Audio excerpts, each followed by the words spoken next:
So we're increasing the difficulty a little bit here. Nothing really too crazy, nothing too fancy. So we have this integral. Let's go ahead and evaluate that. Before we do, we need to change the form of it a bit. So this is 24x squared, or x to the negative 2, right?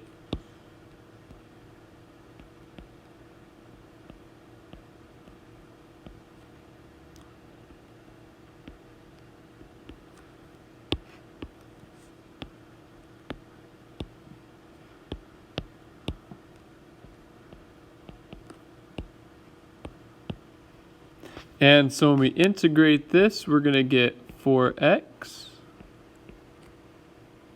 And then plus 24 x to the negative 1 divided by negative 1.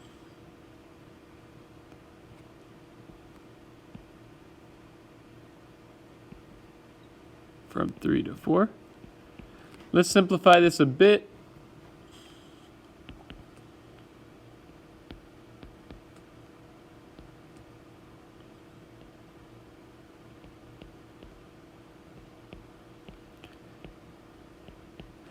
So now what we have to deal with is fractions. So nothing really too crazy. Let me just set, so we're going to plug in our upper bound.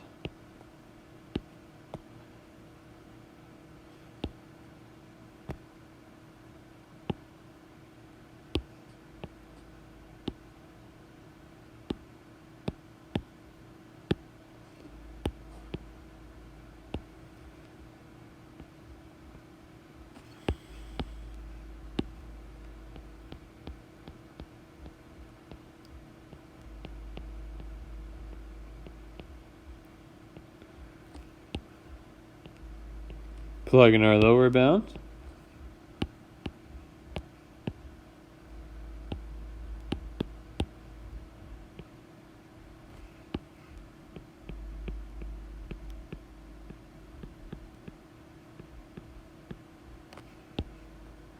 And actually, it's going to cancel out the fraction, so that's not too bad.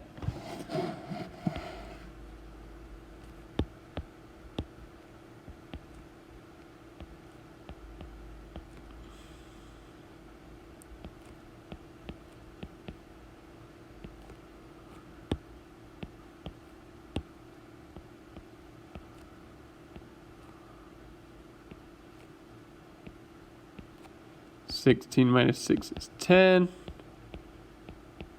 Minus 4 is 6. So that's not bad. Let me switch all these to a slightly smaller font. It seems to be a little easier to look at.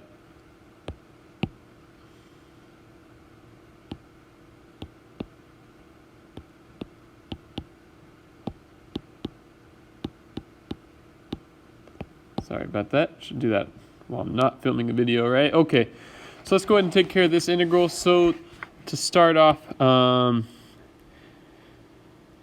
remember the antiderivative sign is negative cosine. So when we take this antiderivative, we're going to get negative 9 cosine of x from 11 pi over 2 to 6 pi. So this is going to equal negative 9 cosine of 6 pi minus negative 9 cosine. Notice I put that negative inside the parentheses, just a little bit easier.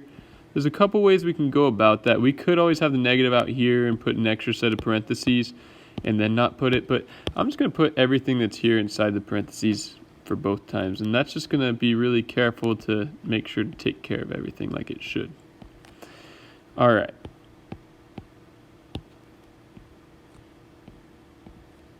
So 6 pi, if you look at your unit circle, that just keeps on going around it. So one time around is 2 pi, go around again, it's 4 pi,